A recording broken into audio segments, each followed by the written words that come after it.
Oh. Oh. Oh. Oh. It feels weird. Are you slightly damp? Yeah, it's like a film. Musty. And that wasn't the regular summoning sound. What's that smell? I don't like a public pool. Oh, like a fresh with a side of urea. I don't know what this is. I know it, but I don't know it. It's like the urinals at a men's washroom. That's it. I think I'd rather the smell of a Chinese butcher shop, day old Chinese butcher shop. Would you? Oh yeah, I think we all would. But I'm just gonna read today's note. Yeah. Why don't you? All right. It reads, "Attention, read out loud exactly what is written on this note, or be destroyed and replaced. Welcome to Caffeine and Cantrips, the show where we talk about D&D, or else. Hey, you out there. I'm so happy you could make it. It's been a little crazy around here with all that hustle and bustle of life and teleporting. I think this is exactly what I need right now, though. You, Byron number 505, and me, Sean number 449. Just 3 peas in a pod. Aw. You know what's nice about the 3 of us, though? What's that? We vibe. Oh, Low stress, no mess, and a great time. And that's what I'm talking about. Sometimes I wish that I could have this feeling when I'm playing TTRPGs. I wonder what it is like to ditch that 6-person dungeon and go 3-dipping into RP and get a deeper feel of the world. uncanny freshness. So today, I think I want to talk about that. What it's like to have a small party for D&D. So get your refreshments, take a comfy pose, and let's let the editor set the mood. We're gonna have a good time.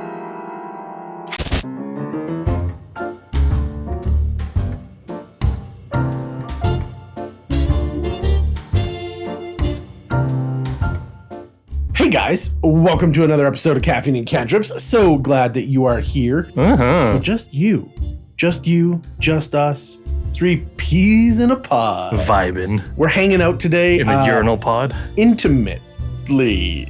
That's a weird segue. Thanks, Sean. I know, it's breaking all the rules. It's breaking all the men's washroom rules. One person talking at a time. 3 people at one pod?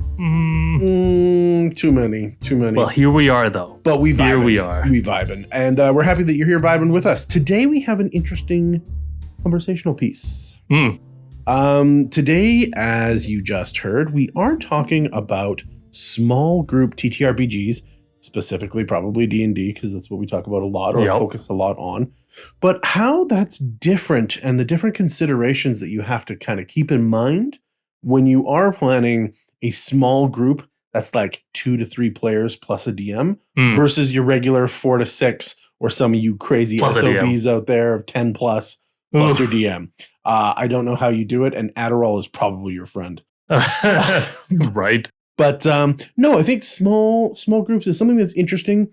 It has a very different dynamic, and it's something that I think everybody should explore every now and then. Maybe it's not going to be your bread and butter for sure, but it is an aspect of the game that can be played that has its own kind of, not rules, but feeling. Well, I think it's particularly important, especially these days, because we've talked about it a few times, that one of the handicaps or one of the challenges we're facing in the TTRPG world these days is the lack of DMs and lack of players. Oh, there's a lot of players. Well, not lack of players, but like the difficulty in finding a full D&D group. Oh, it can, especially if you want to play like in person, not online, and you can get 2 or 3 good core members, but then people are flighty and all over the place. Right. So so I think it's a good talk about. Let's do it. All right. I'm going to slide on in then. You do that, Saruman. Let's start off. I want to convince you guys why small group D&D is awesome. Ooh. Okay. Shout out negotiation. Right. Shout out negotiation. Shout out negotiation. Yeah, not shadow negotiation. I think if you ask me, you will love it. If you want me to argue for the case for small group D&D, I think one of the things about it is that small group D&D when compared to like full group D&D can be more engaging and have more efficient gameplay. Okay. Yeah. Because with less players, I think there's less downtime, right? There's less time between turns in combat. Okay. Decision. That kind of downtime. Yeah, and not like character downtime. Yeah. Okay. Like downtime, like waiting for your turn, Right. to do stuff. Decisions in the group are made much more swiftly, like much more, like exponentially less. It feels like. And this, I think, keeps the action flowing, maintains that action moving, and thus maintains player engagement. Right? Because you know your turn's going to be up next. You don't have time to be checking on TikTok and Instagram and whatever, right? Another thing, small group D&D, is it's much easier to schedule than large group D&D. Like, it's more straightforward because there's less people, less things that can happen, right? So your scheduling conflicts are reduced, and you have really a much more consistent gaming schedule. Yes. Right? You know, I'm like, oh, I guess we're missing this character this week. Next week, we're missing that character. Right. Right. Something else that's great is faster progression. Okay. I do think that because of what we talked about, like it's more efficient our gaming time. So smaller groups will, I think, tend to advance through the story quicker. You'll do things faster and you'll do more things. So you hit those checkpoints quicker. Oh, okay. Right? Okay. So like specifically for like a milestone and or story progression. Yeah, or even XP based, like killing based, it's faster as well. Because combat is faster. Yeah, but smaller chunks. Sure. Unless you're going hardcore. Hardcore. It's AoE farming. How many villagers are there? Zero. Now there's zero. They're not villagers anymore. Zero. And because of that, you can reach higher levels, right? Because you're achieving more things faster. Okay. Right? So it's potentially a higher level. Okay.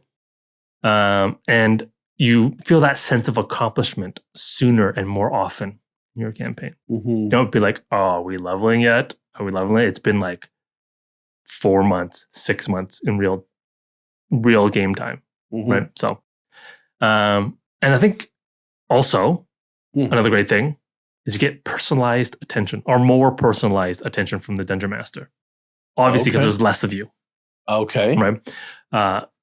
Your Dungeon Master is, say, equipped for 6 players worth of energy. Now he can focus all that into 3 players. So you'll get 50% more sort of attention than you would otherwise get with more players.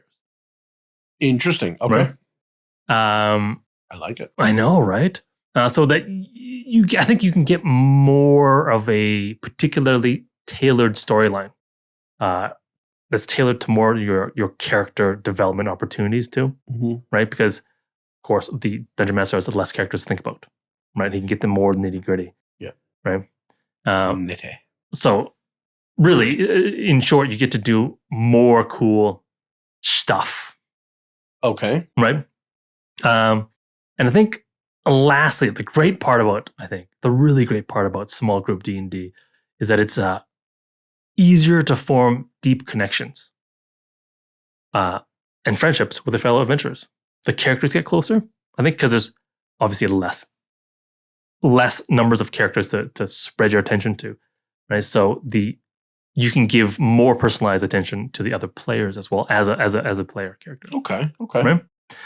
It leads to more enjoyable and more relaxed gaming atmosphere as well, I think, because you're closer to not only the other characters but other players too. Oh, what kind of relaxing then? Well, because you know each other more. I think you're just more comfortable with each other. Okay. Because you're spending more personalized time in real life with each other as well. Okay. Remember? Yeah, sure. So it creates a larger sense of camaraderie in the game, but outside of the game too. Okay. Right? So if you want better friends, play smaller D&D. Yeah.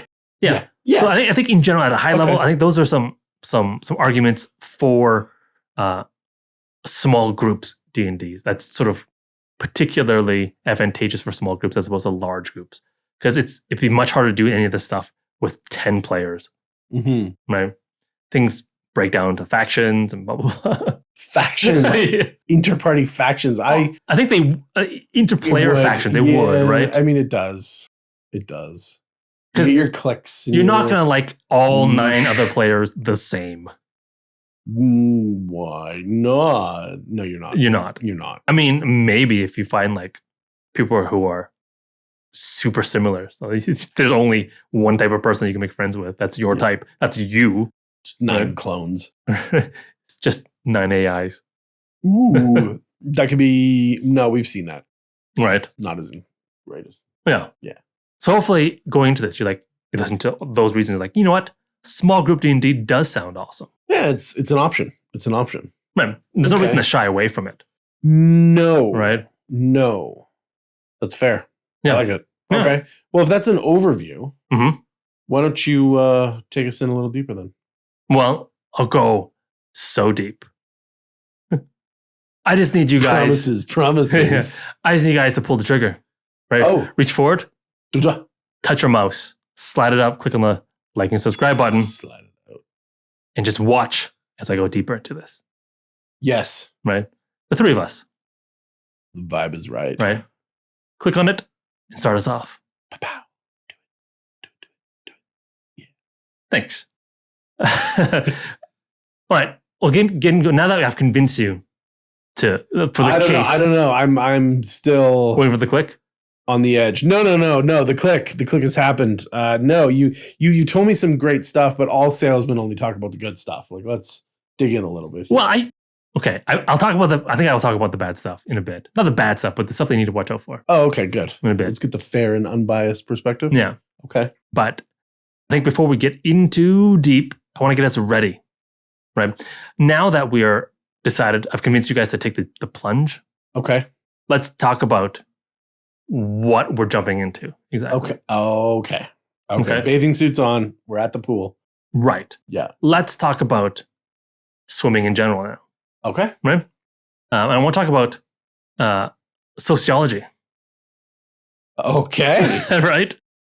So let's have a brief sociological lesson. Right. And we're just I want to talk about small versus large groups of people. Okay. Right? Because the same dynamics in just small and large groups of people in all sorts of situations also applies to D&D as well. Does it? Yeah, they behave differently. People, like the group itself. Small groups and large groups. Yeah, okay, definitely, right? So I want to talk about how they differ and sort of maybe why. Okay. All right? So small groups of people tend to be more intimate and close. But it's just how it is. Like you said, you can't be friends with 20 people the same. Right. Right. But 4 people, you can get relatively the same kind of closeness.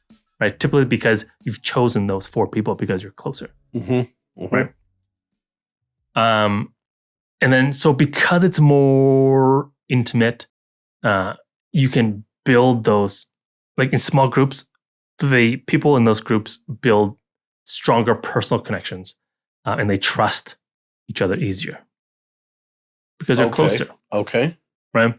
Sure. And it does lead to a more tight-knit group. Okay. Like people in small groups, much tighter interpersonally than large groups. Obviously. Obviously. Okay. In small groups of humans, communication tends to be more egalitarian. It's more equal, the communication amount and the communication sort of authority between all the speakers. Yeah, that makes sense. Right? That makes sense. Each member has more opportunities to speak, period. And they tend to be more active participants in any discussions that happen. Oh, okay. Right? Yeah, we've talked about that before. Yeah. In contrast, large groups, they tend to experience sort of challenges in their communication. Like YouTube comments. That's right. because it's easier for some individuals to dominate the conversations in large groups. Yes. Right. And it's easier for others to remain passive. Yeah. Right. And because you can just sort of hide, because there's so many, not everyone can speak at the same time. Mm-hmm. So it's easier to be just to sort of blend in with the rest who don't speak. Mm-hmm. And the problem is, and this is a reference to another episode, is that social proof is a thing, right? So that larger groups, you have more sort of peer pressure to go along with something, even though you may not agree with it. Right. And because it's easier not to say anything. Yeah. And there's a pressure not to say anything sometimes because a lot of people aren't saying anything. So you're saying smaller groups have less social proof? Yes. Yeah. Obviously. Okay. Yeah. And I think there's more like active social proof because more people are speaking out on their opinions. Mm-hmm. But in a large group, it's that sort of sneaky social proof where the people who are dominating the conversation will say something. Mm-hmm. And because 5 people don't say anything, and they look around and they see that other people aren't saying anything, they think that the other people are agreeing with it. Right. Right. It's that passive people social proofing the other passive people. Right. And so it reiterates that some people really dominate the conversation. Okay. Right. It's harder for that stuff to happen in a small group. Okay. Yeah. Let's see. Larger groups of people struggle to achieve consensus amongst themselves. Obviously, because there's more opinions, right? Oh, okay. And they tend to fall back and rely on sort of formal procedures and hierarchies to address their conflicts. Right? Okay, yep. Like choosing a leader. Mm-hmm. Right? I mean, democracy is all about that. It's all about that life. That life. Yeah. That large group life. And comparatively, small groups excel at cooperation and conflict resolution. Comparatively. Oh, okay. Yeah. Comparatively. Yeah. There's some small groups that are horrible at that. Yeah. Some large groups that are even worse. 2 ladies in that cat meme. Like they will. Oh, I love that meme. They'll never get along. It's the best meme ever. It's a small group, but they'll never see eye to eye.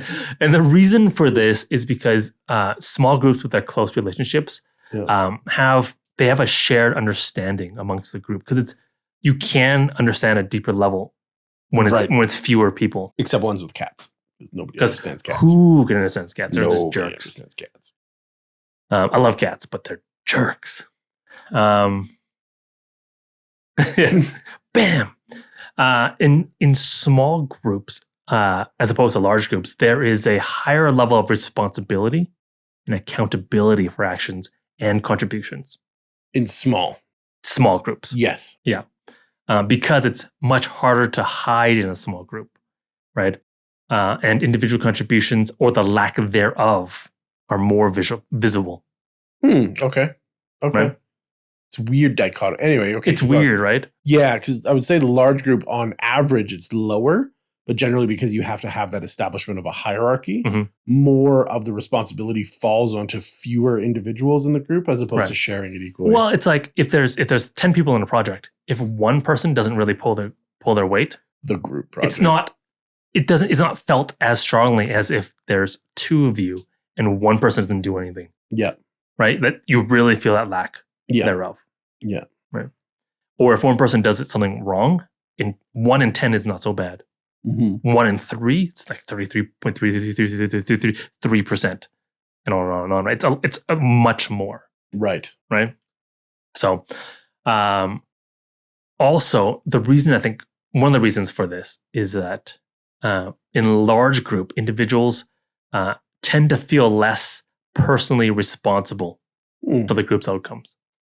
Yeah, there's a name for that, right? Yeah, diffusion of responsibility. Yes. Right.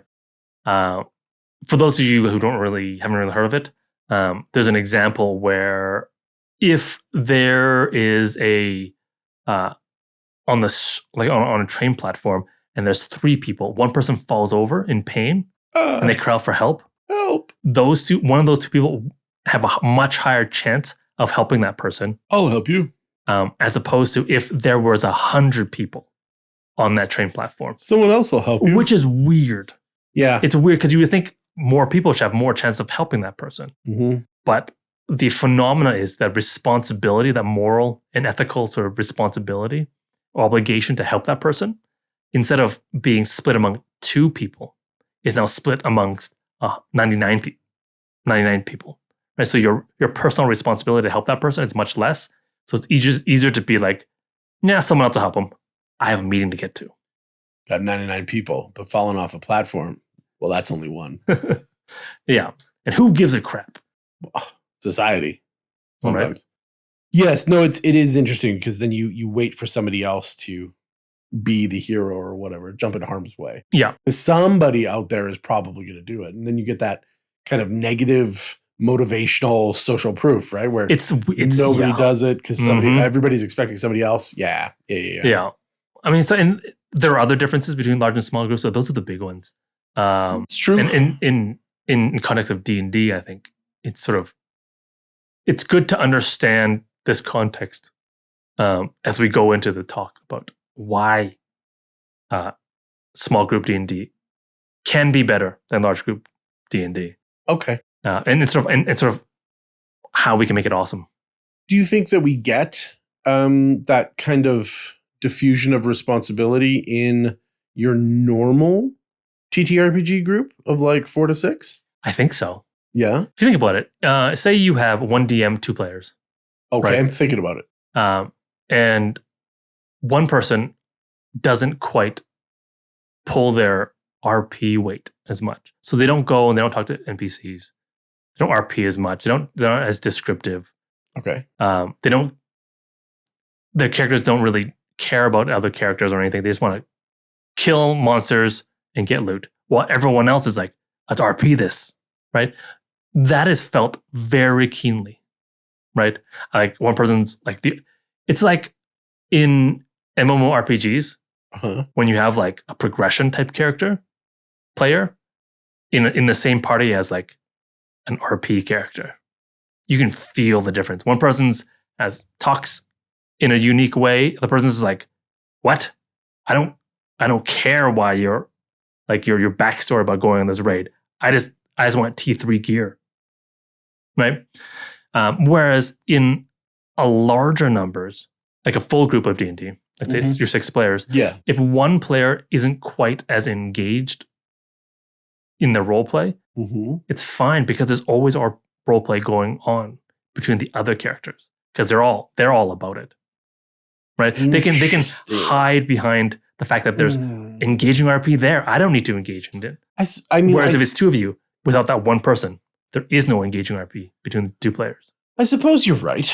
It's still an interesting question, especially if you follow some Caffeine Cantrip stuff where, we're actively trying to include other people. We're actively trying to throw hooks or sit beside the ghost-wise halfling that can only speak telepathically. And so they are the quiet one because they can only speak to one person at a time. And the character is quiet, but the player shouldn't be. Sure.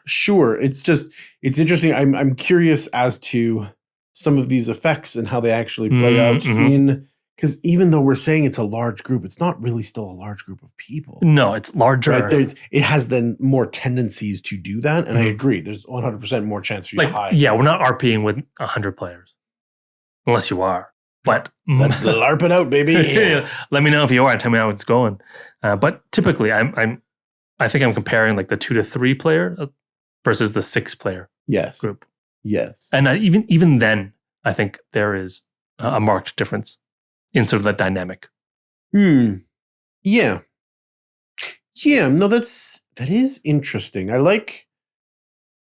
do like that you broke down away from just like the pure good stuff, right? And kind of a comparison of what we need to look out for when we do have the smaller group and why the smaller group kind of has those particular efficiencies about it.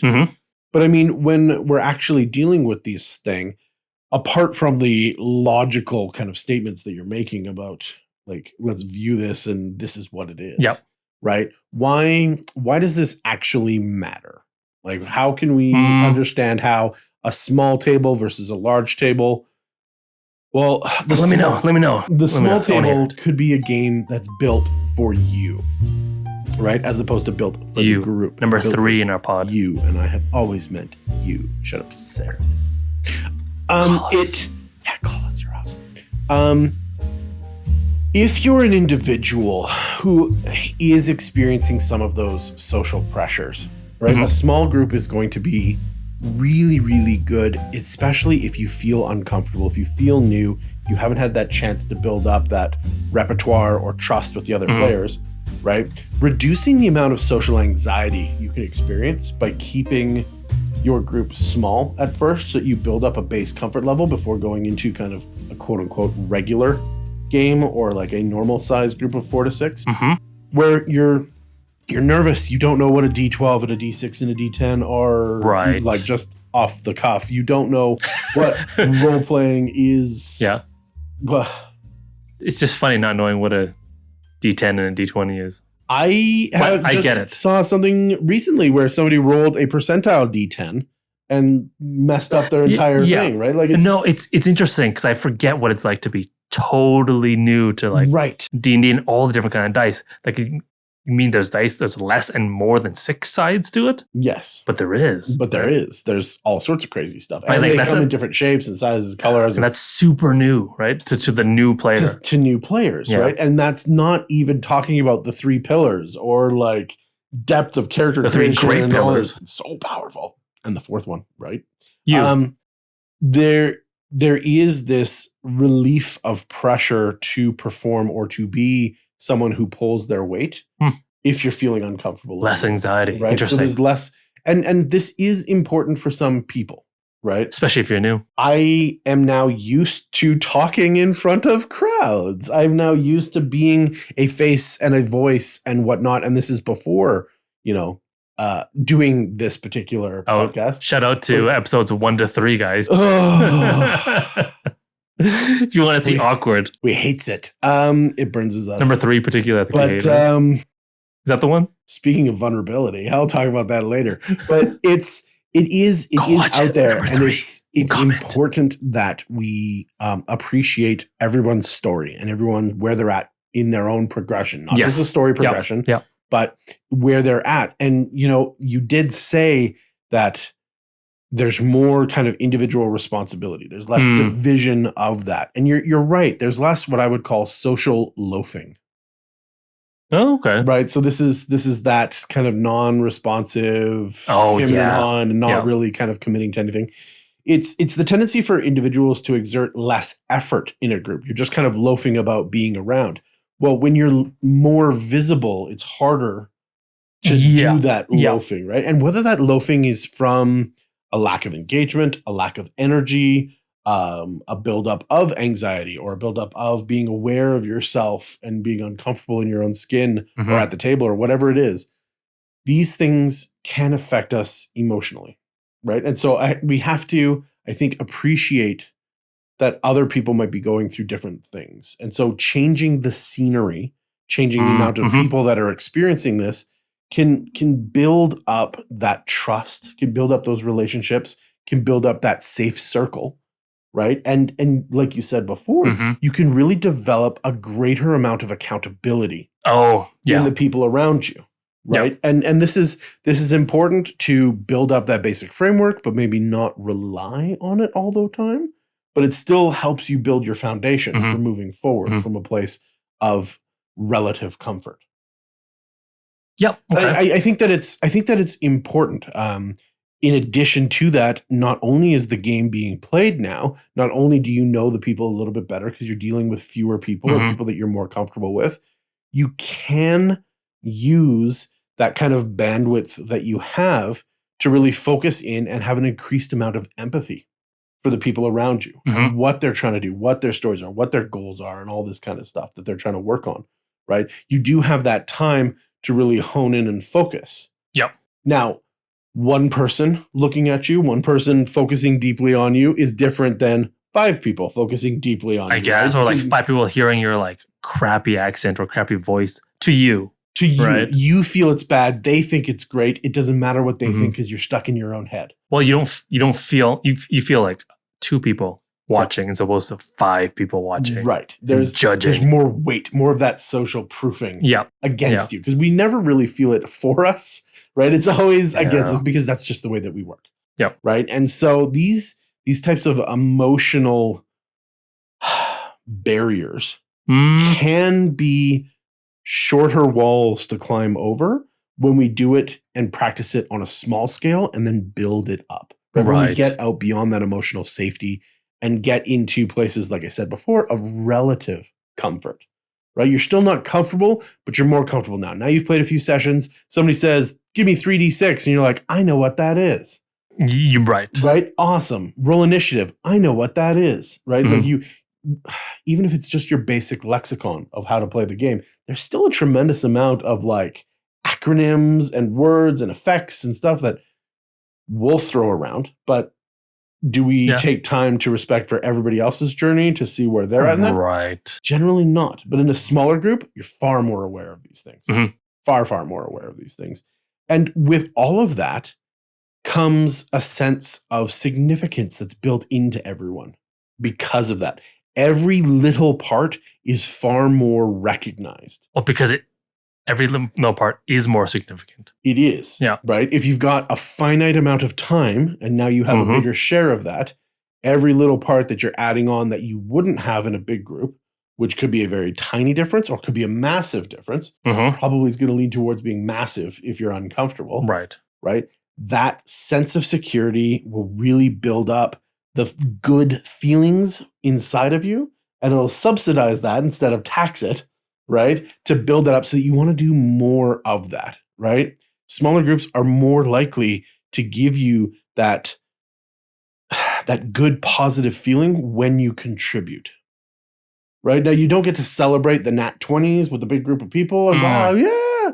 But that's a fun thing to do in big groups. You can have just as much fun when people go, oh my God, that's another nat 20. That's amazing. You're doing so good tonight. Right? The dice are hot.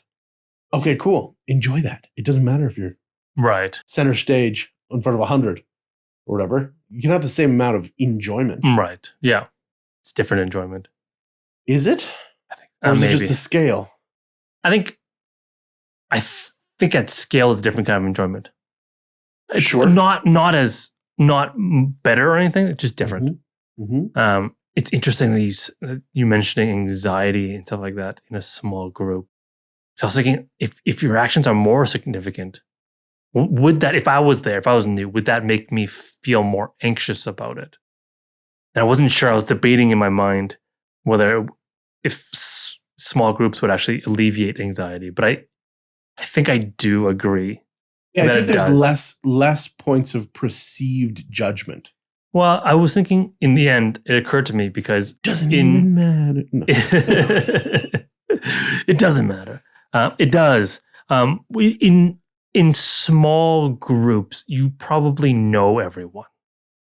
It will help. Yeah, right. Most likely. Much more. You're closer to everyone than if in a large group. Because like there's probably going to be a couple that you're not as close with in a large group. And that's where the anxiety comes in, I think. Sure. If you're doing these things with people that you know and you trust already because you are friends outside of D&D already, and that's why you chose to play D&D together, your anxiety would be lowered by quite a bit, I think. Well, now, side question for you. Oh. Your introduction to D&D, TTRPGs in general, was that in a regular group or was that in a small group? My introduction. Yeah, your first... like why it's awesome? Why small groups are awesome? No. Your first games that you played when you were introduced to it. Like to this episode? It was... How many people was it? I think it was... Oh, my first... Your first interactions with wow. We didn't even know how to RP back then. Yeah, it was... Back then. 1, 2, 3... Maybe... It was a mid-sized group, I guess. It was 4 people. Okay. For including the DM? No, plus the DM. Okay. So a party of 4. And I was close to 2 other people. Right. So only the DM and one other player was new to me. Interesting. Okay. Yeah. Yeah, I started one-on-one. And then it was myself and my best friend at the time, and then somebody who was DMing us. So it was like a party of 2. And so one-on-one and then 2-on-1. 2 players, then 2-on-1. And then it was just some like neighborhood friends. They call that 3P. So like 2 or 3 players plus a DM. So it started small for me and then built from there. So I got to build my understanding of the rules, build my understanding of the narrative. You were younger than I was, though. Super young. I was first year university. So old. First year? No. You can't open the mind. No, I was senior high. Okay. As a high school senior. Okay. Yeah. Interesting. So, yeah. No, I started when I was like 6, 7. And I was playing with. Yeah. Weirdos. Because I was cool like that. Yeah. I was playing with the awesome guy that lived in the basement. But anyway. With that guy. He's the basement awesome. dweller. Basement guy. But yes, no, so it's interesting. What I was curious on was how you started and how that may have reflected your journey. Yeah, okay. For me, small groups is how I started. I got my feet wet, understood that, grew from that, not understanding the rules, built the rules slowly, and progressed into where I am now. Oh, yeah. Well, D&D back then was different too.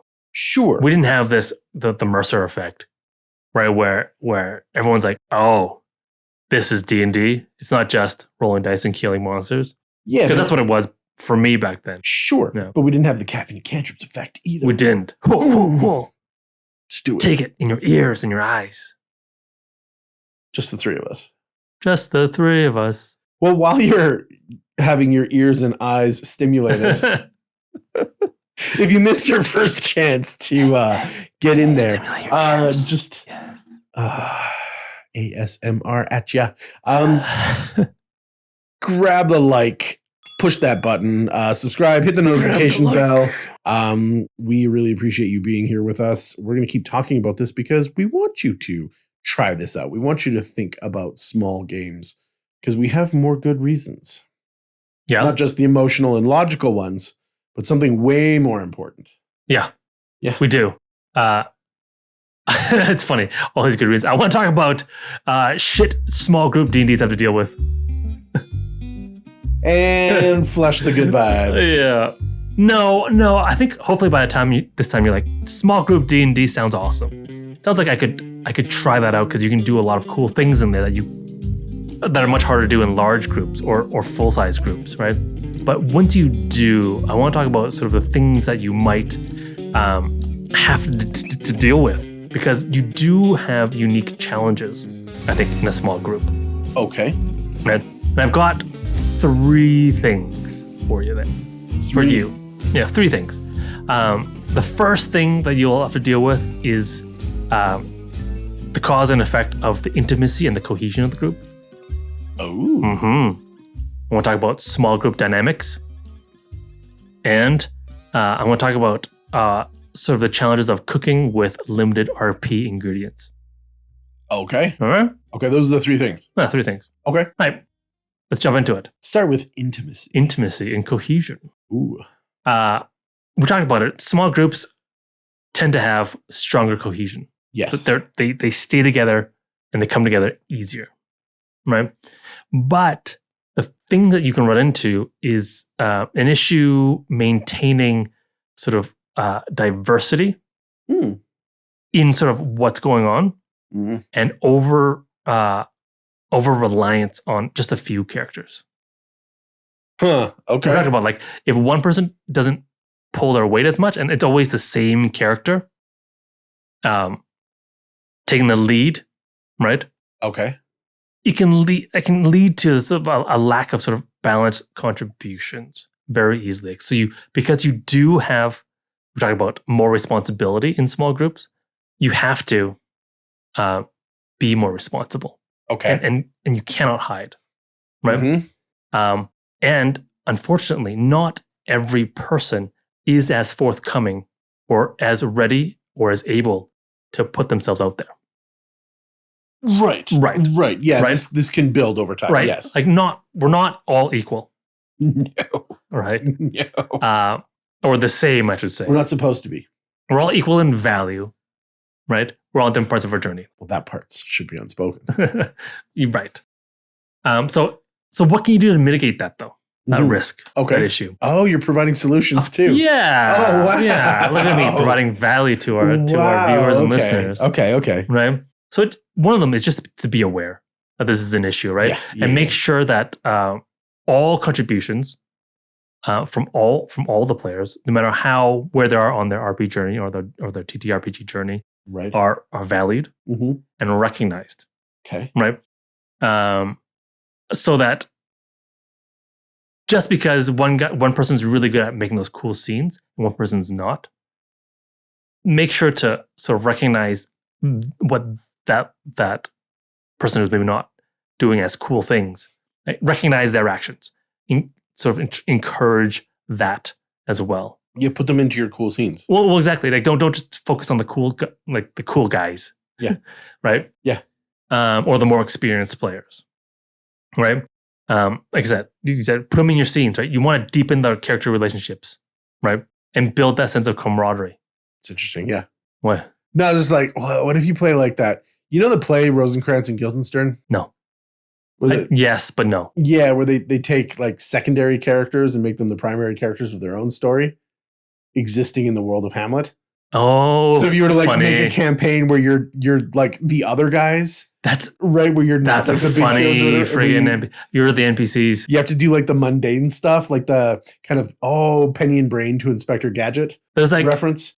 It's the other guys, that cop movie. There's those two other awesome cops. Yeah, it's the other guys. Yeah, it's the other guys. That's yeah, awesome. I like it. Shout out to Dirty Mike and the boys. Ooh, so dirty. Where? I'm a peacock, Captain. You gotta let me fly. Back on my train, though. Back on my train. Right. But you're right. So you want to actively seek opportunities for other players to shine. An 800-pound tuna? Stop it. And for sure, if needed, you want to encourage the quieter players to share their thoughts and ideas. Yeah. Like just straight up. Why don't you talk to that? Why don't you talk to the guard this time? Mm-hmm. Well, what do you mean? I think he can do it. Yeah. Right. And then the other player hopefully will recognize that they're being prompted, right? They give them that chance to do their thing. Mm-hmm. Right. Because some people are more assertive naturally or aggressive. So give those chances. Like actively try to give those other players that are less naturally assertive a chance. It's to move out of the way, make that space for them. Right. Right. So yeah, there you go. Cool. Next. Oh, yes. Nice. Next. Small group dynamics. Ooh. What is that? What does that mean? Right. Small groups can struggle to cover sort of essential roles in the game. Right. Be it. I have a hot take on that. But yeah, keep going. Be it combat, social encounters, skill checks, arcane stuff, etc. Right? Yeah, okay. Due to your potentially limited character diversity, right? So it can lead to challenges in adapting to various in-game situations, I think. Right. Right? Yeah. Go ahead. What's your hot take? No, it's super good. I don't think that there is anything that is actually considered essential, especially in 5e. There's nothing that you have to have or you lose. There's no role that you must have that you cannot play a full and complete game. How it changes your experience drastically. Yeah. 100% agree. But it's like, oh, we don't have a tank. We can't possibly do this. Oh, we don't have a skill monkey. We can't possibly do this. Oh, we don't have a healer. We can't possibly. No. The answer is just flat out no. Now, if you're in a smaller group and you have people who are less experienced and they don't know that kind of soft power that we talk about, or that kind of non-linear kind of power progression, 100% you might have some issues. But yeah, I think essential. Well, no, I totally agree that there's not enough people to fill out kind of. I totally agree with you. Well-rounded. Because as an experienced player, yeah, we know the ways to mitigate that stuff. Yeah. Right. But if you're new and you're just jumping into small groups, 100%, you might feel that way. 100%. Right. Yeah. Because we're like, oh, there's no thief to lockpick. But we know to bring a hammer and a chisel, baby. right. Every character. Every character carries a crowbar, a hammer, a chisel. File, some oil. Anyways. Who needs a right? Or we have a mage who can just cast knock or whatever, right? R.I.P. AD&D thieves. Right. They level fast, but that's about it. That's so let's talk about those things that we know about the mitigating ways. Oh, okay, nice. Ways of mitigating that. Yeah. Right. One thing, as a DM who's DMing a small group, right? You should be tailoring your encounters and challenges to the group's composition. Yes. Right. There's only 2 characters. Don't make them fight 15 monsters. Right. Of that. Even minions. Right. Just because of the action economy. Unless they have fireball. Right. Tailor it. Yes. Unless you want to play hard mode. But not for new players, though. No. Right? No. Unless you like rolling characters, I guess.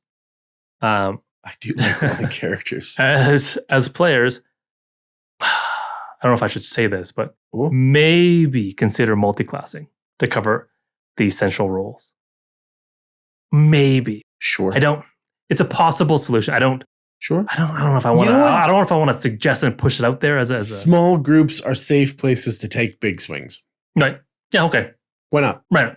Why not? Right. If we need a fighter, just take a class. Yeah. Right. A fighter level. Why not? Yeah. Convince your DM to play Gestalt. Oh man. I want to try that. Yeah. But you are correct when you say that. That is absolutely correct. Because you should be working together on both sides of the DM screen to make a game that works for everyone. Yeah. And it's far easier to plan to shoot the monk, right? In these kinds of scenarios and give the PCs tasks that they can accomplish and go slightly outside their comfort zone. Some of this stuff. Not, oh, you guys have no stealth? Well, it's all stealth, all campaign, baby. And they're just like, oh, well, we're not equipped to do this. And the DM's like, well, too bad. Well, okay. Even then, I think if you don't have anyone who's stealthy, specifically a character with that role, I think it's possible that if your group is missing certain sort of abilities or roles, you can then come together as a group to strategize on how to compensate for those gaps. Like, oh, I can't be stealthy, but the fighter or whoever can go and make a distraction on that side, bring all the guards over, and then my other characters just walk through wherever the guards used to be. Right? It's not stealth. Right. Check. Right? It's just strategy now. It's teamwork. Ooh, we're going to put a pin in that. Oh. I want to talk about that. Okay. It's cool. I like the idea. And then, I mean, straight up, you can consider hiring NPCs. I can just go hire a psyche person. Yeah, sidekicks, NPCs. Right? Or, we talked about it, we mentioned it, just get equipment and items that can fill that gap for you. Right. I don't have someone who can pick locks. I have a chisel and a hammer. I don't have someone who can detect traps. I have a long wooden pole. My 30-foot pole, I just tap in front of me to find traps. Old school. Shout out 10-foot pole. All right. Yep. Second ed paranoia. But there are ways to mitigate that. Yeah. No, it's true. It's true. Yes. And that's one of the beautiful things that can be taught is that in our open systems, there are millions of solutions. Yes. There are infinite solutions to finite problems, right? And your creativity can and will overcome them. Yes. Right? Yes. Yeah. Yeah, no, totally. Trust that you have the solution. It may not be apparent. It might be difficult. You might feel stumped. Well, that's where you can have a lot of fun too. Yes. Right? You don't have to be like, oh, it's in the trap. Yeah. Rogue, you go do your thing. Bing, bang, boom, easy. Right? Now you can actually have like that exploration of fun and innovative sort of solutions. Things that are actually cool. Well, and you will say sentences that you never imagined possible. Like what? Like I don't know. Distract the queen as we put the psychic fungus underneath the king's chair. Right. Just crawl into the rib cage of that dead cow carcass. Yeah. The body will cushion you from the impact damage as we toss or launch the cow over the walls. Yes. Right. But through the purpose, no. You can. There's infinite amount of things that you could come up with that you will hear at the table, and you're like, "That's a real sentence." I never would have expected that. Like missing party roles is those words in that order is the genesis of like crazy shit. Yes, and that's awesome. Yes. Right. All right. I'm gonna move on to my last point. Okay. Limited RP ingredients to cook with. Ooh. Say your RP experience, you're cooking something together, like a meal or something, or a dish, right? With fewer diverse characters in your group, ingredients, it's harder to generate diverse RP interactions, right? Right, and Yes. your character interactions might become repetitive. Yes. Right? I've got the dumb barbarian who he just wants to use physical force for everything. Right? And I've got the fighter who's dexterous, but he also likes to use physical means to do things. And they never talk to anyone or ask or anything. They just, and that's all they do. That's all they do. That's all they do, right? So if you're not careful, you can fall into that. And will it become boring? Maybe. If you love it, awesome. But if you're looking for like a diverse... Yeah, that's just it. Is it a phase? Is this just like a way that they found to quote unquote game the system or find momentary success until the inevitable evolution and change? But if you watch a TV show or read a book and this is all the characters ever do, is that interesting? Yep. It can be, but less, I think. No. Depends on how they do it. Are they doing crazy shit while doing that? Most series will work out that way, right? Characters uncover something, hijinks happens, they look like they're in a bad spot, Deus Machina, it's solved, everyone's happy, next episode. But if you look at, say, the D&D movie, all the characters are distinct, and they have all the specific roles, and so they have all the different options to build unique solutions and unique interactions in the world, right? It's not that you can't have cool interactions with like only two characters that are very similar. It's that it's harder to, right? If you're not careful, you can fall into those ruts. Sure. Right? Sure. And so to mitigate that, try to expand your character interaction types through subplots that aren't your typical things that you're dealing with, right? Individual character arcs. Yeah, right? Because then it's right, and character-based RP scenes. Because then it's not about just powering your way through or dealing with things physically. Yes. Right. Yeah. It's actually things that matter. To the players, to the characters. Right. It also deepens your interactions and changes what expands it out to all the different other types of sort of soft interactions. Right. And if you're confused on what to do with that as the DM or as the people kind of figuring this stuff out, just go straight into your 3 pillars. Oh, they had a combat? Okay. They had a combat? Okay. They had a combat? Okay. Now I need something non-combat. Either roleplay or exploration. Yep. So now they can't keep using the same things over and over again. And it's easy. 1 of 3. I just keep switching it. Okay, great. Now that variance is going to create that kind of interest. Oh, the barbarians try to power through again. Just toss a character-based sort of monkey wrench at them. And they can't just do that. There's some sort of character-based problem they need to deal with now. Right. So it all of a sudden expands out those interactions and the types of interactions that are possible now in your group. He's right, you know. I know. So right. As characters, try to build NPC relationships with NPCs too. Oh, okay. Instead of just those 2 players together. Right? Now instead of just RPing with each other, if all the other plethora of NPCs, which will give me different types of RP now. Make the NPCs talk to each other. That's awesome. Make your DM do that. RP with themselves. It's the best thing ever. It's real good. All right. It's the closest thing you'll get to the feeling that the DM has as he sits back and watches the group RP together. As a player now, you can sit back and just watch the DM RP. The DM RP with themselves. Again, you can keep that the RP engaging by exploring character backstories, right? Motivations, personal quests. Yes. Okay. Yeah. Okay. And if all else fails, as a DM, try to incorporate more types of interactive elements, like puzzles and mysteries, right? To generate more diverse sort of it forces different types of interactions, or even nothing. Oh, the nothing encounter. You walk into a room that says this room is safe for short and long rests. Here's a couch and a cot for you. Right. They're like, well, what do we do with this? Feel free to grab an ale from the please help yourself. And they're like, I don't know what to do with this. And then you really just get to sit back and smile. And they're like, he's smiling.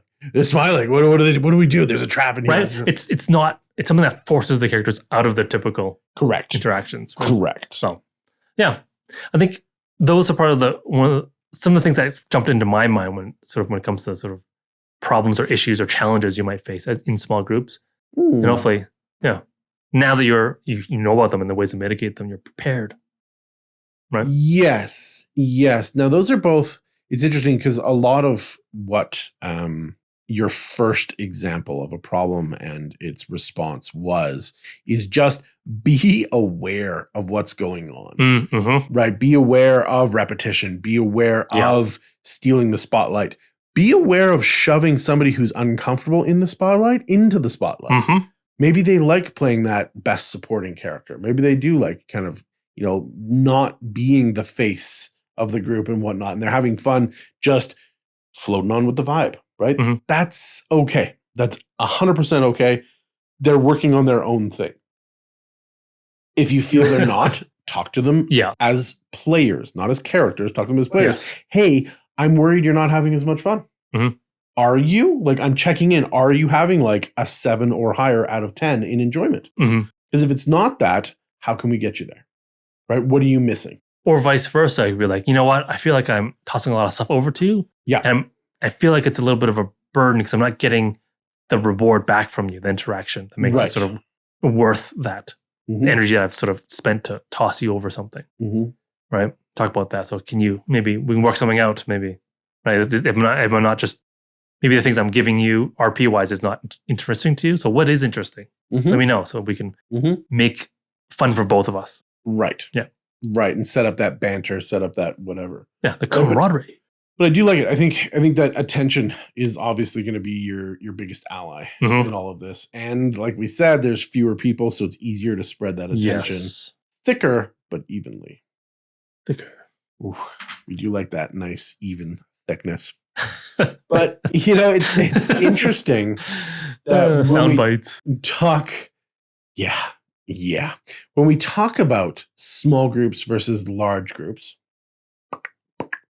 there is, I'm gonna add more sound effects to my repertoire. Right. Don't rely on the editor. He sucks. Yeah. So,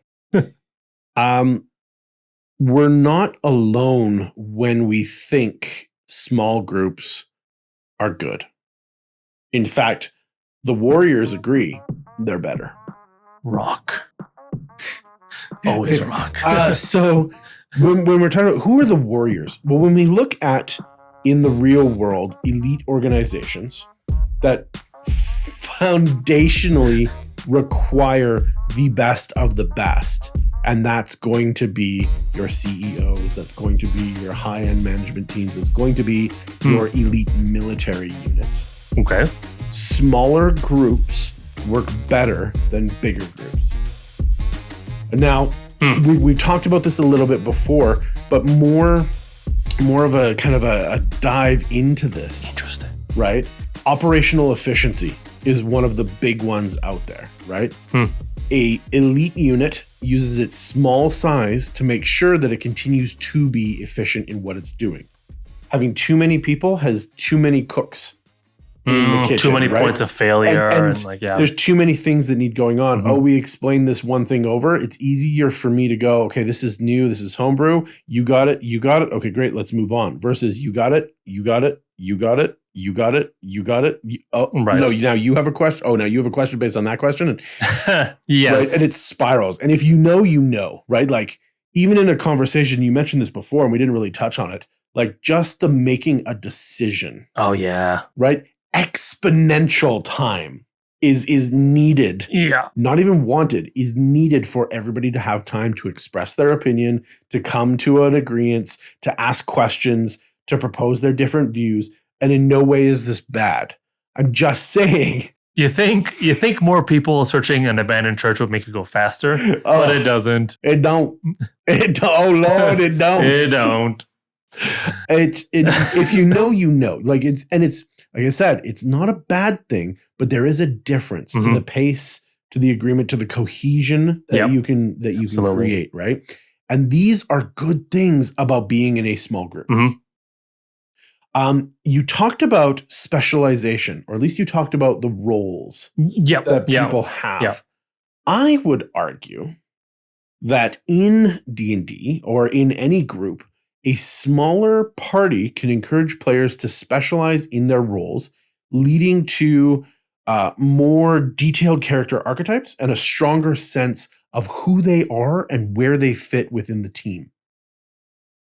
Right? Yeah. We know that, you're the strong guy, you do the strong things. You're the thinker, you do the thinky things. Yes. I'm the sneaky, I do the sneaky things. Right. And we can combine our talents together in whatever arrangement we want to mix that. It's like those heist movies. Yes. Right. Like, this is your specialty. We're going to make sure that you do that specialty. Acrobat man, the fast talker, the pickpocket. Yes. The idea man. The confidence guy, the hacker, Like each person has a specialty, and every part of that specialty is required, but the hacker doesn't go do acrobatic stuff. No. Right? And, the con man doesn't go and do whatever, like the sneaky stuff, right? Like it doesn't go fight. It doesn't, the muscle, right? They don't cross over because there's enough room for them to be wholly independent. And you can recognize that flavor, if we're talking about ingredients. Flav. It's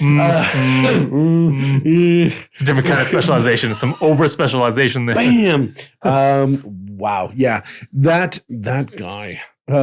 Funny. We need more of that guy. Train wreck. Call us. But I'll be on that show. Flavor. Anyway. RPing with Flavor Flav. Oh my God. Yes. I would watch the shit out of that. I would be there. Anyway, this kind of specialization creates a really, really sort of important benchmark on who you are and the significance of why you're there in that group. Right? When we have groups of 5, of 6, plus, I'm not going to go into it. Like, okay, can I get an Arcana check? I have Arcana. I have Jack of all trades Arcana. Can I do that? I have Arcana. Oh, okay. I have Religion. Can I roll for that too? We don't necessarily have that special character that has that one trait. Yes. Right? Now, if you're in a small group, it is better to diversify. Right? Yeah. So you can fill out more of those things. But in a large group, you're going to get crossover. Now, if you use that to build repertoire and build what's going on, okay, great. It's interesting because it's in some ways, in a small group, it's better to diversify, but it's much more interesting to specialize. Correct. Right? In all the movies, that hero group, it's way cooler that they have their thing that they do, right? Yes. And they come together as a team, and they have to be, they're much more effective as a team. They need each other as a team. And that creates that really cool dynamic. Yes. I like it. Yeah. So that's kind of the other side of the coin of what you were speaking of. Why it can be a two-sided coin, right? Simultaneously, you have fewer people, you have far more flexibility. Right? Going back to the military, a small unit can adapt very quickly. A battleship turns very slowly. Right? It's just the way things go. So if something happens dynamically to change what's happening in conflict, in role play, in exploration, you can react and either get the hell out or respond to what it is very quickly. There's less time chatting, analyzing, making decisions, right? You can do something that's far more on the fly to continue with the vibe of the game.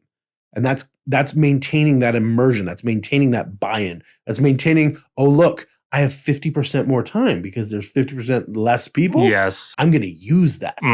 Right? And we're going to get more done. We're going to make more decisions. Yeah. And that's just the benefit of having fewer cooks in the kitchen. Hey. Right? Hey. Oh, there you go. That is the exact opposite of what I'm about to say about stealth and infiltration. You can't in a big group. You can. You can. But somebody's going to be in heavy armor. Somebody's, going to fail the roll. You can choose different paths with fewer people.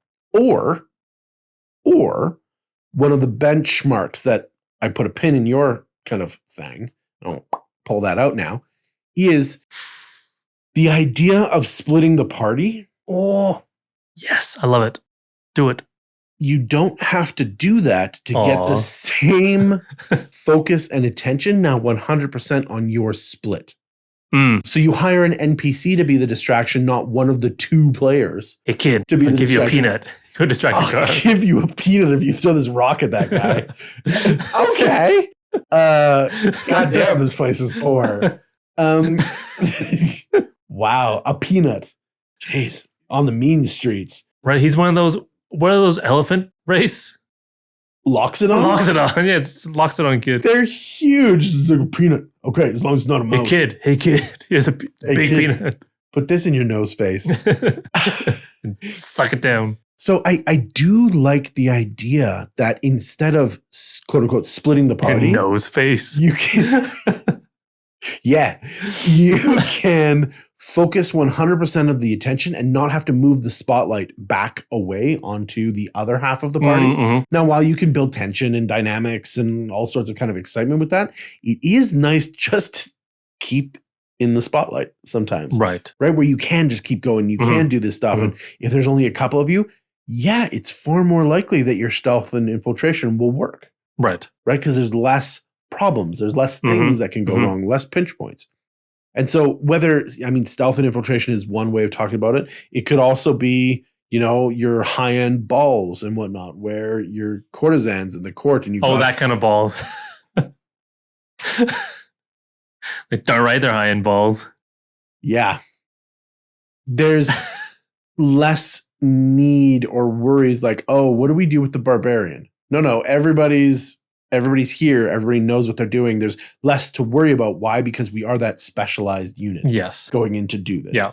Now, of course, you're still going to have your own characters doing what they're doing, and craziness will ensue, but that's okay. Right? That's acceptable here, because you are still that smaller, more flexible unit. Yeah. As well with that, when you're collecting the loot, you get more of it.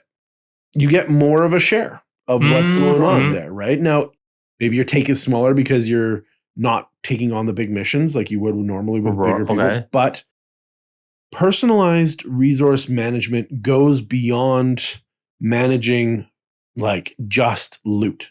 Right. If you're playing a game that has exploration and whatnot, your characters need less food.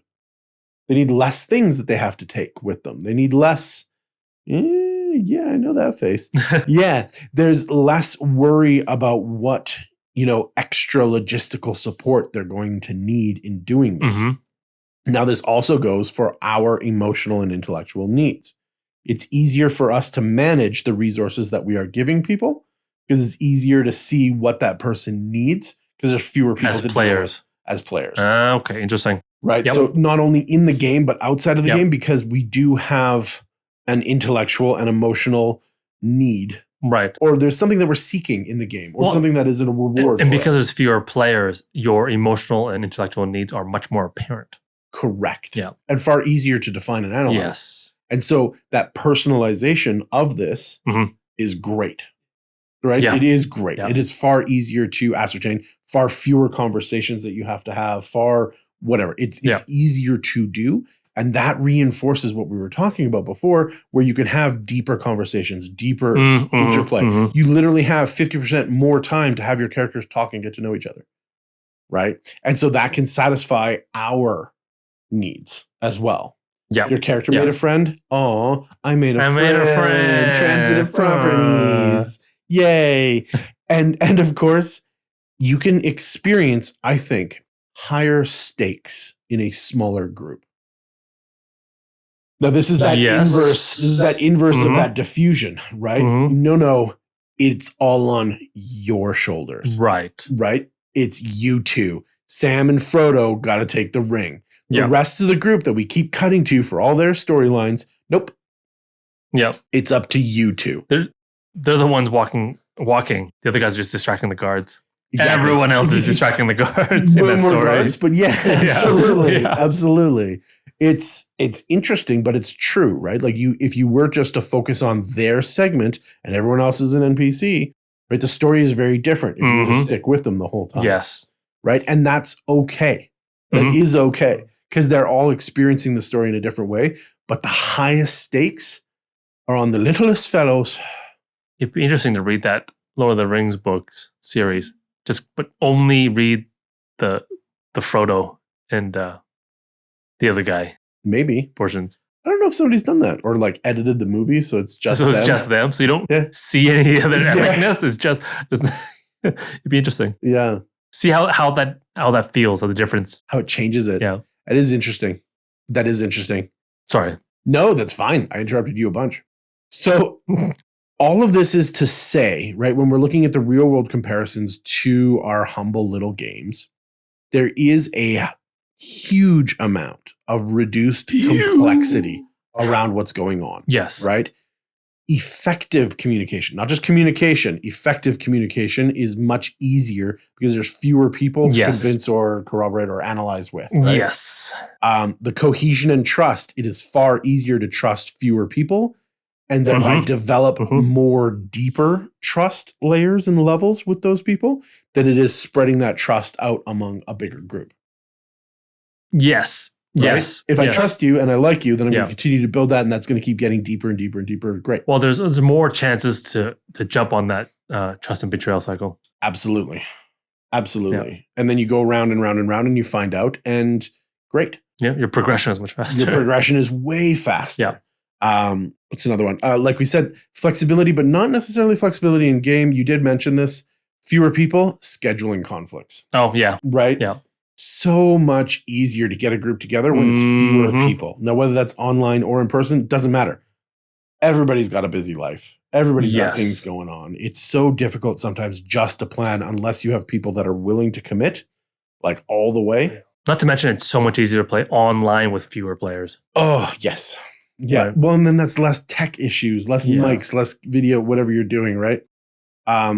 Yeah, it's just less complex. Yeah. Right? Yes. And you just get to play more. So these are all reasons, once again, that this is so good to go in and do that. But it really begs all of this as a cover to build the deeper connections with people.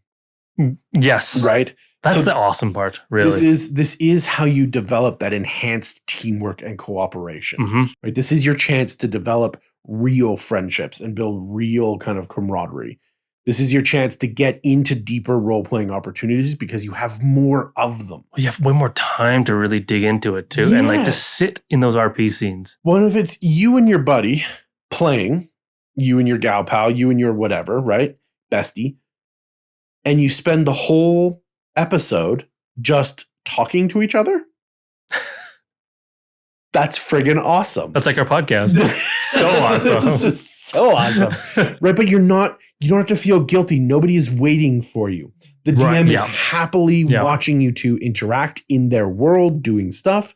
That's great. You are building deeper connections. That's great. Yes. There is no downside. There is no downside. And I know for myself, this is one of the most pleasure-inducing parts of the game that I get the most enjoyment from. I don't know about yourself, but getting good roleplay.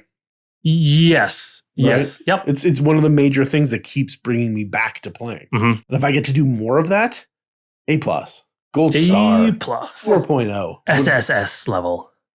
Shit right there. Yeah. Yeah. Yeah. 3 S's. And you don't watch enough anime or play enough Japanese video games. And I think because the stakes are higher, and I think because you have more engagement and you have more time playing, that you're going to actually get more of those memorable and meaningful moments out of that particular storyline than you would in a bigger group. Yes. Yep. Yeah. I just think because you care more, you're engaged more, you're going to get more out of it. Yeah.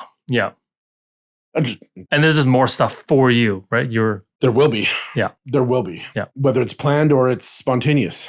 Right? But this then begs the question, because I like to beg a question. Bigger. If it's so much more efficient, if it's so much less complex, if we have so much more time. So much more. What do we do with all of this extra time? I don't know. You got to tell me. We're not waiting for the druid to figure out what he's going to do because he takes 10 minutes in combat. Druid.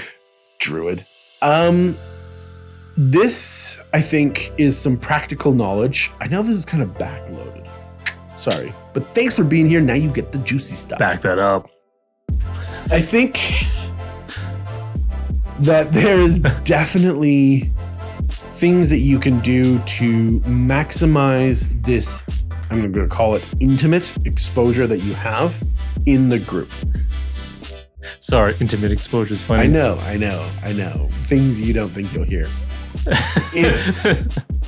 It's really important that not only do we enjoy and experience the small table games, but that we inject more tools to really maximize, I'm going to keep going with this, our penetration into that world of roleplay. Yes. You are a sick man. Yes. You have a sickness.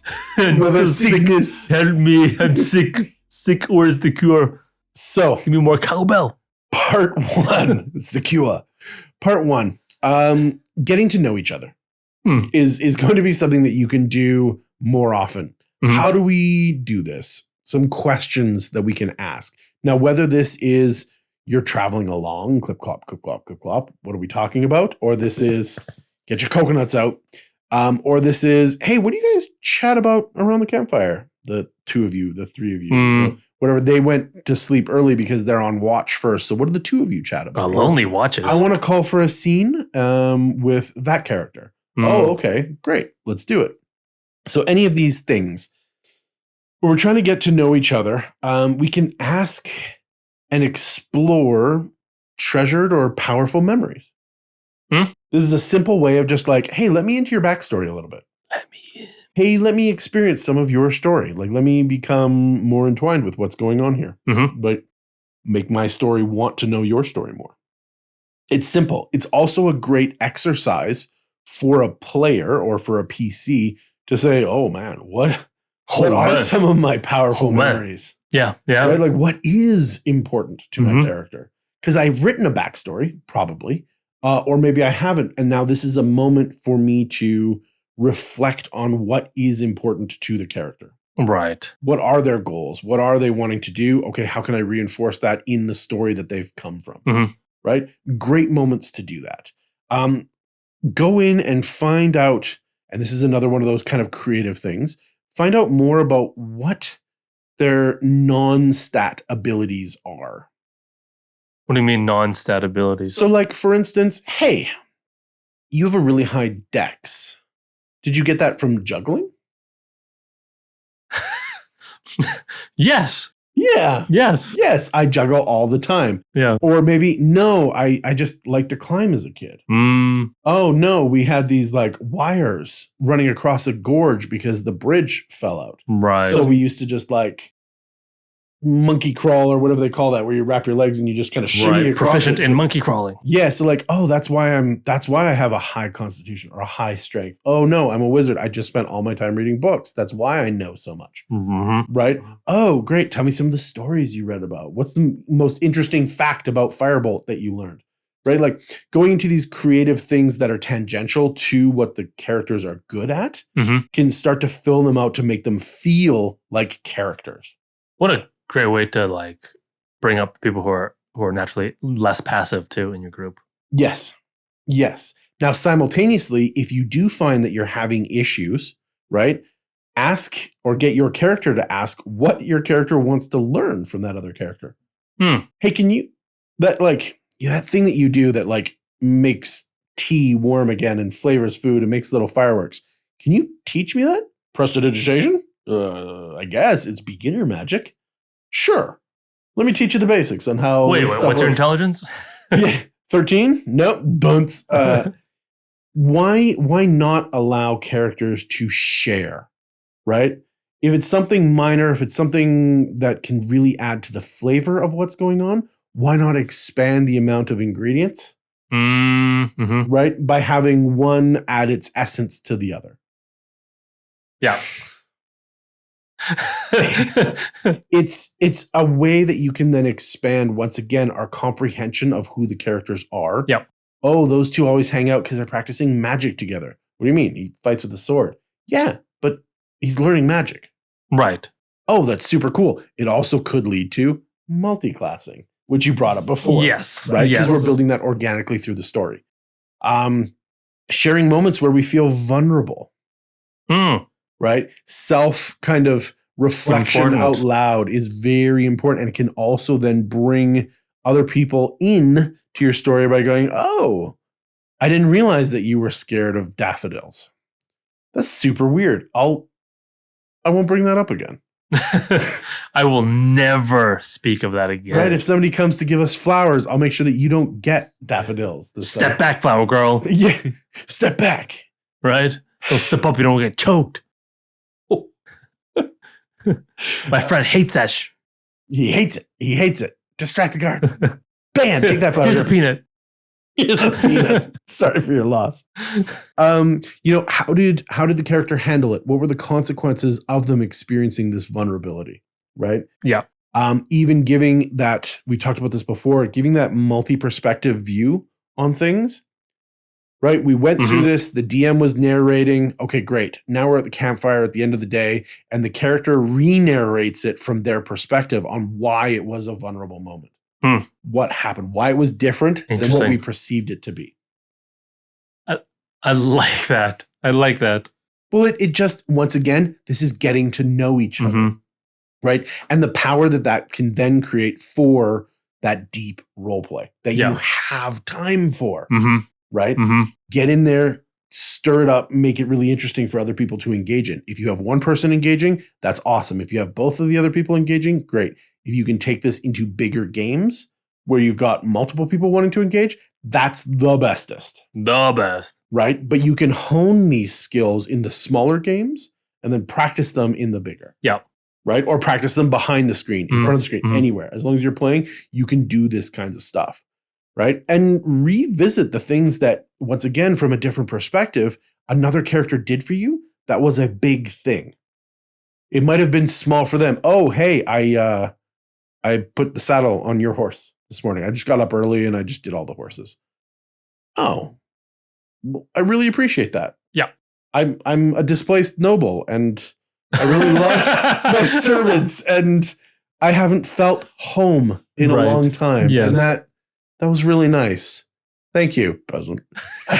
That's why I was laughing. I know. I had to give it to you. But like, use that to reinforce the things that you're enjoying in the role play. Yes. Or you're like, hey, you're uncomfortable. You're that passive role player right here, but you went out and you did a little thing. I want to specifically note in a quick way, a non-committal, non-confrontational way. That was really awesome. I really appreciate it. Yeah. It made me feel good. I'm building a bridge. I'm building something towards it. Right? Bridge from me. That's getting to know each other. Do stuff like that. You have time for it. Once you've gone through that layer, we can go deeper. So deep. Exploring values and morals is another layer that we can get into. And this can get deeper into the inner workings of characters, right? Especially ones or players, I mean by ones, that aren't necessarily as emotive or as outwardly engaged. You know they're having fun, you know they're having a good time, but they're not talking a lot. You know the type. You know the type. And you know who you are.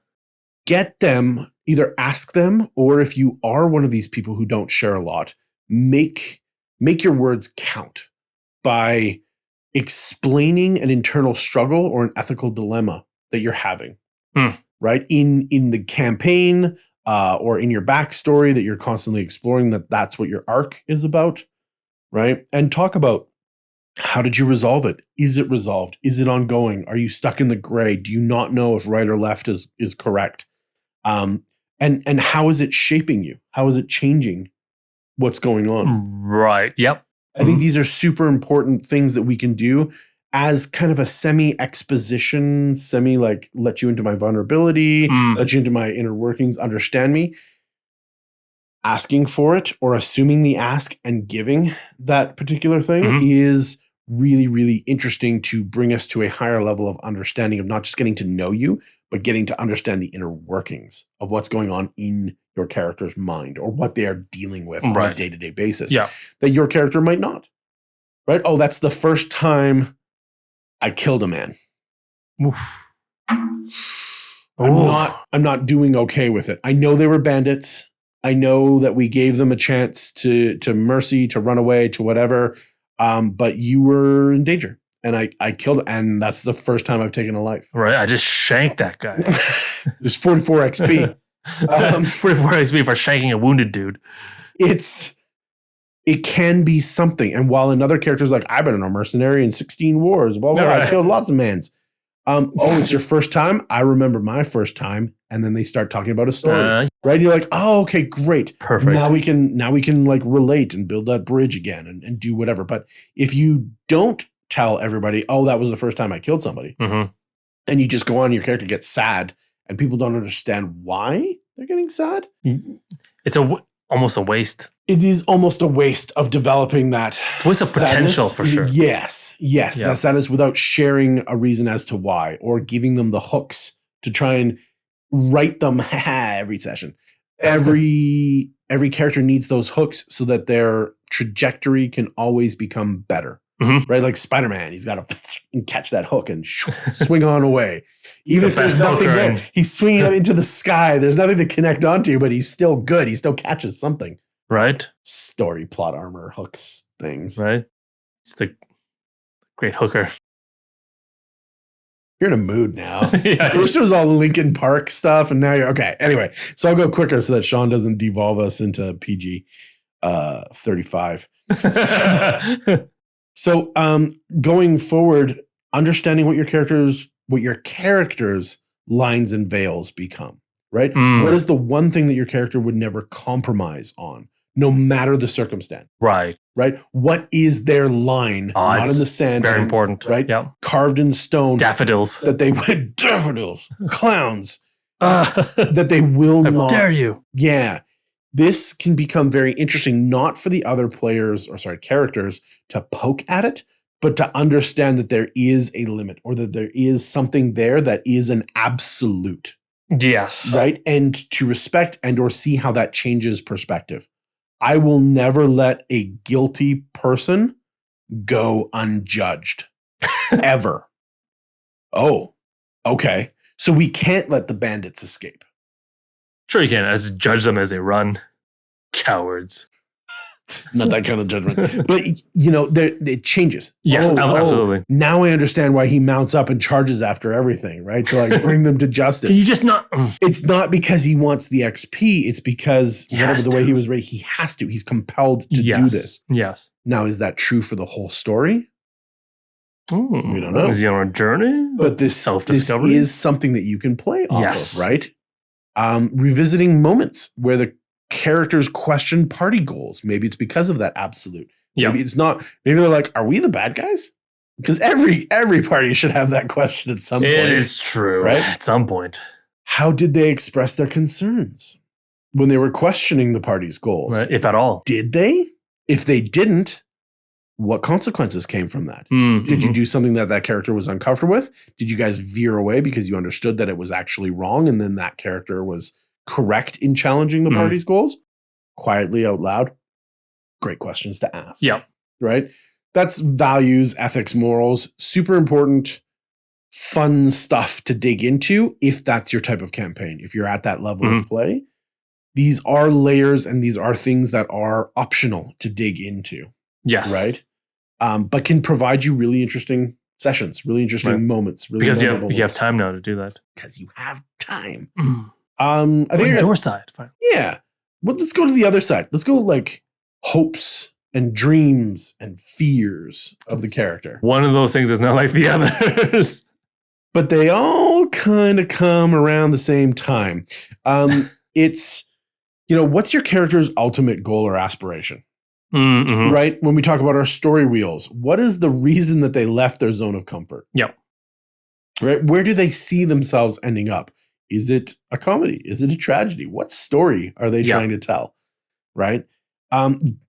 More importantly, not only is it their goal or aspiration, how does that relate to the party's quest? How does that relate to the main quest line of what's going on? How can we see how we relate and how we ground ourselves in the world?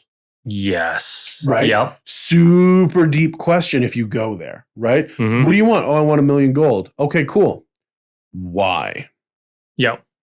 Because I just want to be rich? No, yes, but there's why do you want to be rich? Right? What feeling is it you're chasing? Important? Yeah, right? Like, so you can go as deep as you want with this kind of stuff. But if you say, oh, I want 1 million gold, at least that's a target. You're like, okay, now I can build myself out to that target, or like you, I can spread the mental kaleidoscope and like go, oh, I'm going to draw a path that's really funky and cool, but I can still get to that destination somehow, right? Discussing. Am I boring you? No. Okay. No, absolutely not. Light of hand check. Good for you. Going to that one that doesn't necessarily belong, discussing a fear or insecurity that your character has. Sharing that with the group. Why did they keep it a secret? Why are they sharing it now? Or if you have a secret or vulnerability that you're not sharing it with the group, why are you continuing to keep it a secret? No, I think fear is probably the biggest one. The most important one of those three, I think. It's interesting. Yeah. It's interesting. Yeah. Once again, if you listened to us previously, fear and vulnerability is one of the hardest things to lean into as a role player, as an actor, as a whatever. I think, I don't know, maybe crying on command. I'm always crying inside though, guys. I'm always crying for you on the inside. But it's one of the more interesting things to delve into because it's something that we don't embrace normally. Yes, we actively avoid. We do actively avoid. So why does your character want to keep it hidden? What is the reason that it is a secret? Why are they showing that now? Yeah. Right? It's awesome. It's going to be awesome. Whatever reason you have for it, it has to be, or it will be something that has shown you that this is the time, this is the place. This reason eclipses the negative reasons that it has been hidden before, and now it's coming out. And whatever's happening in the story to make that go, green light, full on. Yes. Right? Have that scene, and everybody else give them that moment. Right? There's not a lot of you. You can focus your attention on this. Right? Because it's going to be cool. You're going to get dividends if you pay attention to this. Yep. Yeah. Super fun question that we often ask ourselves. What if your character if your character could change one thing about its past, what would they change? And how would that impact their present goals?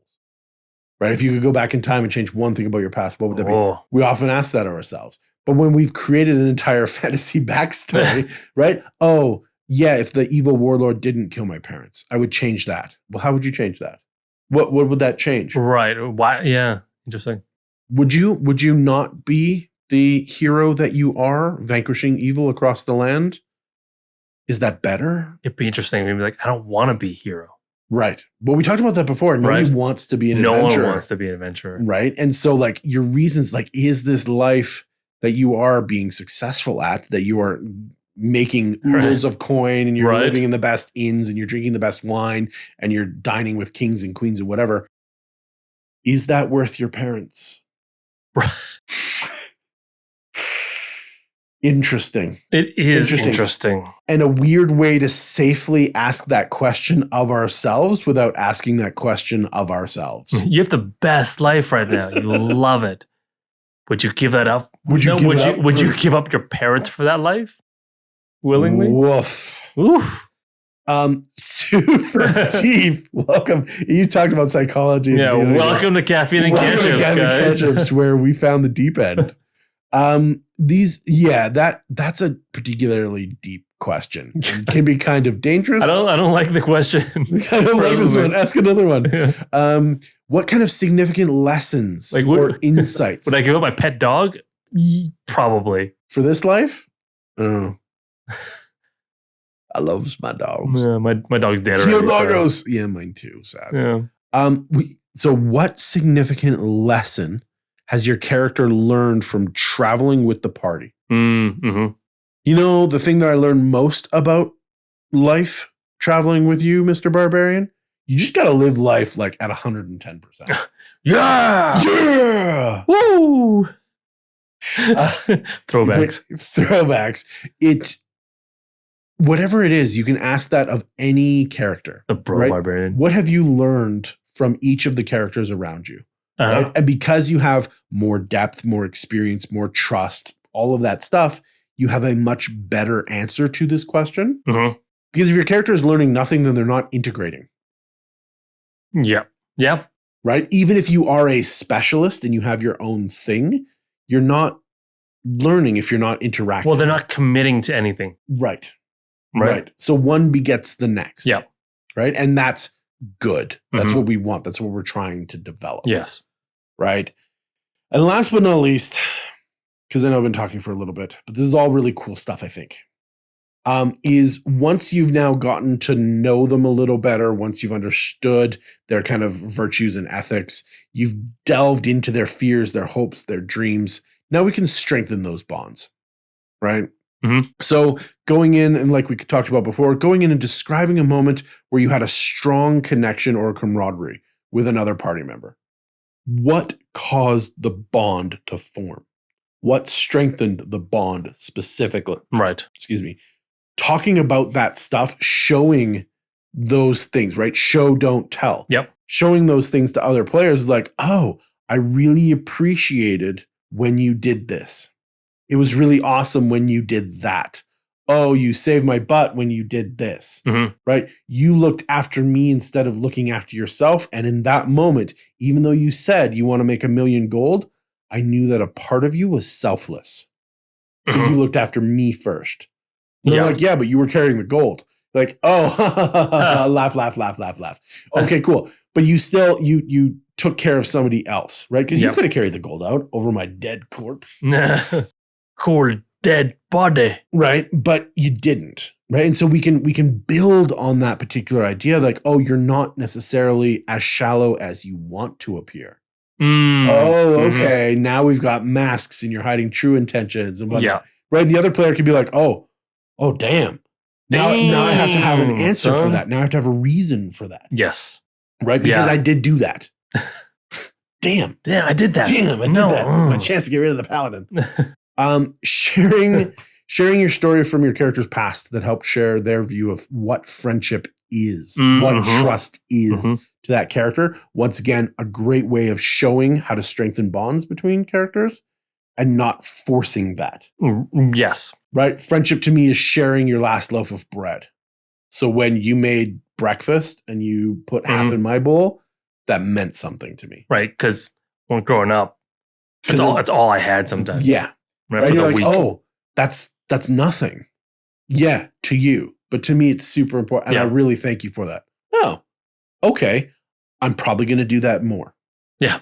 Right? Or when the other character does it and they put half in your bowl or a little more than half or whatever, then you're like, oh. Oh, that I realize the significance of that action now. Exactly. Yeah. Exactly. Right? In that quiet show, don't tell way. Oh man, so many good ways of doing this. Even going kind of to the end of the road here for this particular kind of building bonds. In your character's eyes, what makes their party member unique and irreplaceable? In the world? What is it about the other party member that is unique and irreplaceable to your character? Oh, why is your character bonded to that other character? Why are they so important? It's an interesting question. That you cannot lose them. Right. Build that bond. Because it's a really important sort of bond to have. It's as a functioning sort of D&D party. It's one that I don't think people ask. No. They're just like, oh, because he's in my team. He's in my party. Yeah, we look after each other. No. Why are they irreplaceable? Why can you not just get another sword? Why is the next character that they bring to the table never going to fill the void? He's the only one with sleight of hand proficiency. He's the only one that gives me soup. Whatever it might be, it is a like almost unparalleled way of showing that hole that will be left in the character if something were to split them in a negative fashion. Right. Well, then your character always has a reason to stick together too. Yes. Right. Because that's missing in a lot of parties, I think. It is. And it's far easier to form this in a smaller group. Yes. Because you don't have to invest all of that time, which can be like months worth, an entire campaign's in worth. Like 5 more characters. Exactly. Yeah. Exactly. It can be tough. It can be tough. But in a small group, man, that should be where you're aiming at. It's really cool because all the things you talked about are really important no matter what size of your D&D table. Right? Doing all this stuff. But it's much you can do it. You have much more sort of space and leeway to actually really dig into it and get to the meaty, juicy parts faster in a small group, right? Which is awesome. Awesome. Now, if you're looking for a way to do this for yourself, developing your own characters or working with other characters, I modified these questions from the most famous 36 questions. Oh, to make you fall in love ones? Yeah, that's where these are based off. That's awesome. So 36 questions to make you fall in love was this scientific research thing. We should adapt out of D&D. It'd be so awesome. That's where these come from. That's awesome. That's where these questions come from. Okay. So go in, look at it, see what it means to you. Ask yourself these questions about your character. Get to know your character as intimately as you know yourself. Fall in love with your own character. Fall in love with yourself. Self-love, guys. Yeah, it's important. Self-love. Yeah. But yeah, it's that ain't gonna work. There you go. Oh, jangle. But yeah, no, I think that's where I got this inspiration from for this last little bit. Is just going in and understanding more about somebody else can be asked of the fake person that lives in your head, and you can get these real answers that will round them out in a way that you maybe have never experienced your character. You've never experienced your character. You've never experienced I've experienced a lot of your character. It's too much. But it's a way to experience your character out there. If you're viewing, I'm pointing at you. And if you're listening, I'm pointing at you. Pointing your ears. Because, yeah, this could bring you in touch with D&D in a whole new way that hopefully is an awesome experience for you. Yeah. Yeah. And then you TPK. Right. Oh. God damn it, DM. Every time. Yeah, so take it, guys, and enjoy your... I'm just keeping that ball rolling. Yeah, you got the ball rolling. Take it and like it. Small party D&D. Yes, it's awesome. It is awesome. I haven't done it in a long time. I think it's something that I need to add to my repertoire. It was probably one of our... Because we did small party, just two guys. We did something messed up. We did 2 players, no DM. It was like no DM, but both DM. But both DMs, and it was pretty awesome. It's probably one of our best times. Most memorable moments. Yeah, in absolutely. D&D come from that particular campaign. It's so good. But eat it, dog boy. Dog boy. I'm upgrading to deer boy now. Yeah. But a lot of stuff that we talked about, we sort of couched it for like beginners starting off. I think so. In small party D&D, but I want to make sure you guys know that this stuff is real awesome, even if you're really more experienced too. It is a kind of intense D&D that if you've never tried it, that you haven't really experienced yet. I think like 3 players, 2 players, and a DM. It's intense. And it's pretty awesome. Yeah. So even if you're really experienced, you should try it out. I totally recommend it. It might even be worth, you let us know, it might even be worth us coming back and talking about this at an intermediate or advanced level. Ooh, okay. I know this kind of last bit was a little bit heavy, and that's to round it out. But yeah, no, we can start adding far more of the kind of caffeine and cantrips, reading in between the lines, creating depth, creating grounding, creating immersion, and really pushing that hard and taking you into a place that is pretty awesome and very intense. Yes. Very intense. Yeah. Intense, heavy, but pleasurable. But for now, I think that's good. No, I think it's wonderful. Yeah. Let us know how you liked it in the comments. But I think we need to cut this off now. Oh, well. Right? We do have dice on our mics, so it probably is a good time to go. Thank you for joining us for this episode of Caffeine and Cantrips. As always, we love you. We appreciate you, and we want to get to know you better. So jump in the comments, hit that like, hit that subscribe. Check us out on Patreon. Check us out on all the other major apps that are out there. If you're listening, you probably know that we're on Spotify and all the other audio podcasting. I know, yeah. Guys out there, it's amazing. All the good ones. All the good ones. There's also video on Spotify. I didn't even know that, but it is. Oh, you found out? You just found that out? I was I was checking myself out. Oh. I'm not gonna lie, a little self-love. But yeah, man. So this has been Caffeine and Cantrips. I just said that. I said it again. Nice. And again, once again, I am Sean. And I'm Byron. And join us next time. Or else.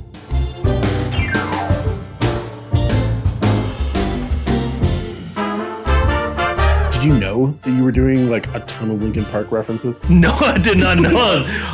What's Linkin Park? What do you mean, what's Linkin Park? Yeah, what's Linkin Park?